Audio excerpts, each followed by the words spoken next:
Assalamualaikum warahmatullahi wabarakatuh. Perkenalkan, nama saya Puspita Dwi Anggriani. Saya dari Fakultas Hukum Universitas Merdeka Pasuruan. Baik, di sini saya akan menjelaskan materi tentang konstitusi dan konstitusionalisme.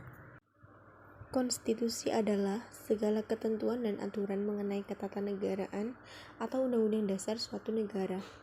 Konstitusi dalam arti sempit adalah undang-undang dasar, yaitu suatu atau beberapa dokumen yang memuat aturan-aturan yang bersifat pokok.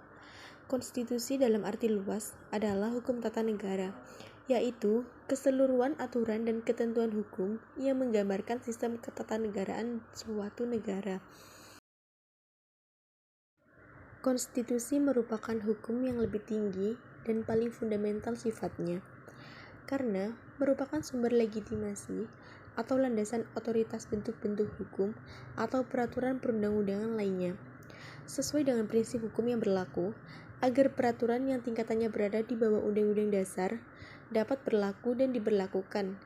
Peraturan ini tidak boleh bertentangan dengan hukum yang lebih tinggi tersebut.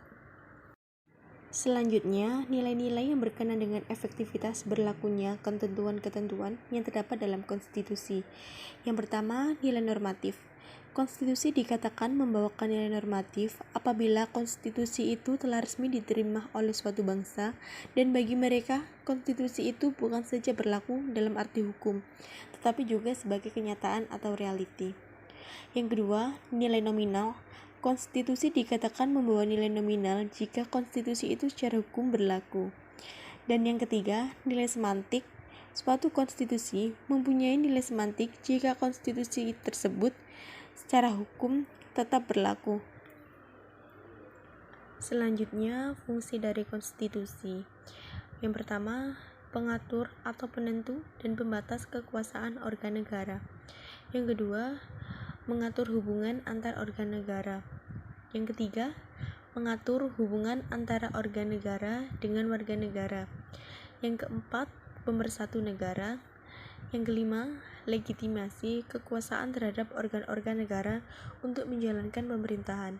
Dan yang terakhir, fungsi konstitusi sebagai penjamin hak-hak warga negara sekaligus mengatur warga negara. Selanjutnya, saya akan menjelaskan materi tentang konstitusionalisme.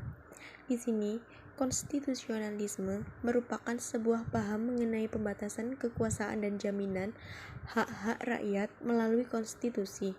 Secara tidak langsung, konstitusionalisme telah menjalankan fungsi dari konstitusi, menjamin hak-hak rakyat, dan memastikan bahwa kegiatan bernegara sesuai dengan konstitusi atau konstitusional. Maka dari itu, sering dikatakan bahwa konstitusi dan konstitusionalisme saling berhubungan. Pada prinsipnya, paham konstitusionalisme adalah menyangkut prinsip pembatasan kekuasaan. Konstitusionalisme mengatur dua hubungan yang saling berkaitan satu sama lain.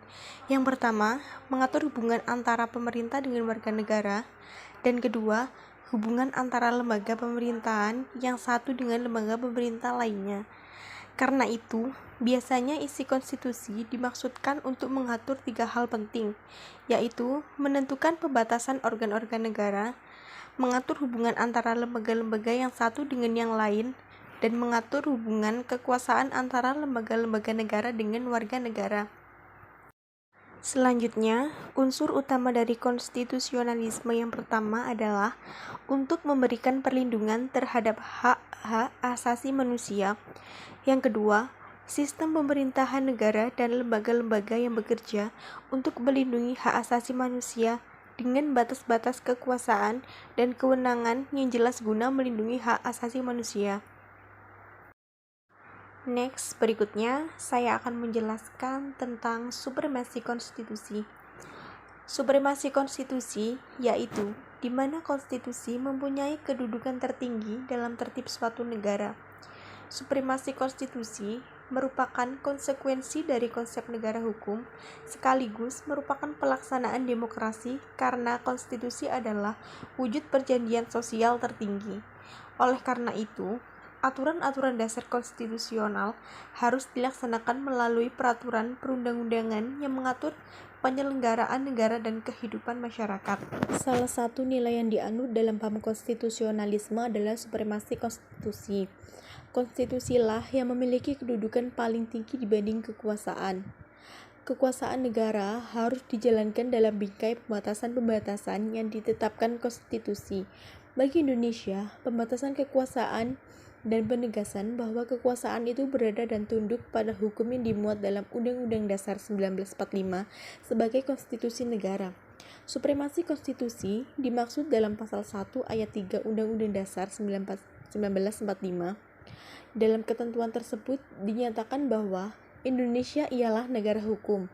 Norma hukum dasar dimaksud meneguhkan supremasi hukum atau supremasi konstitusi dalam kekuasaan negara.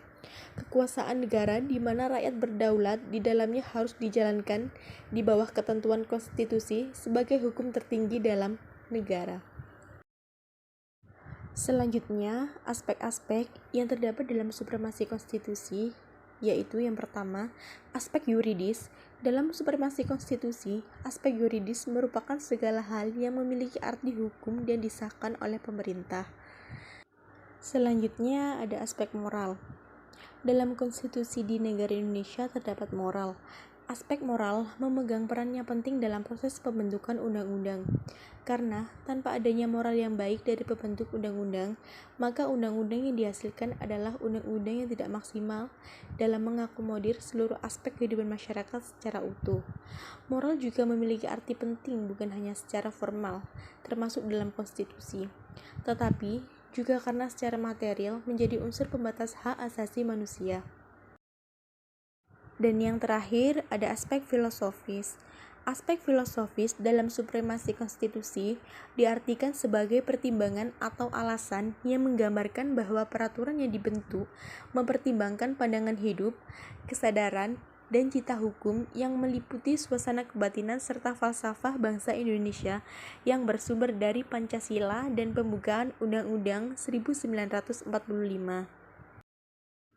Sekian materi dari saya. Jika ada salah kata, saya mohon maaf yang sebesar-besarnya. Semoga apa yang saya sampaikan berguna untuk diri saya sendiri dan banyak orang. Terima kasih banyak. Wassalamualaikum warahmatullahi wabarakatuh.